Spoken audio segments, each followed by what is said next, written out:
大千世界包羅萬象，人和事物與情，往往會因為時間嘅差異、地域嘅距離而緣慳一線。100年前，比利時飛行先驅 Charles Van den Born 喺沙田嘅淺灘上成功飛行費民雙翼機，開創本港嘅動力飛行歷史。從此，地平線交織子午線，時空有咗新嘅定義。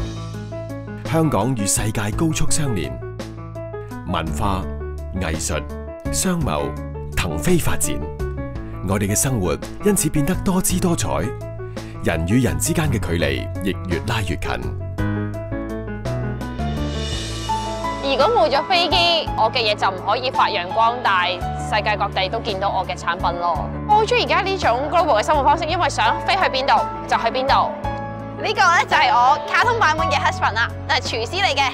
10年前啊，佢啱啱飛過嚟喺意大利，最初佢都未定喺香港嘅時候，大家都要飛嚟飛去聯絡咯。如果冇咗飛機，可能要等到80歲先有機會相遇喎。我諗翻起，其實旅行對自己改變最大係啲咩嘢咧？可能即係同當地人嘅接觸咧，係改變咗我自己人生觀啦。我諗翻起即係自己啱啱出嚟旅行嗰陣時咧，其實受咗好多人嘅恩惠嘅。試過喺希臘行山嗰陣時蕩失咗路啦，當其時就有兩公婆就即係唔淨止俾咗順風車我坐，仲帶我去行咗佢哋嘅城市啦。而家其實旅遊普及咗啦，大家真係應該利用呢個咁方便嘅交通工具，去多啲地方去見識多一啲，擴闊自己嘅精彩人生。航空交通聯繫香港與世界，帶俾我哋機遇、情誼、多彩生活。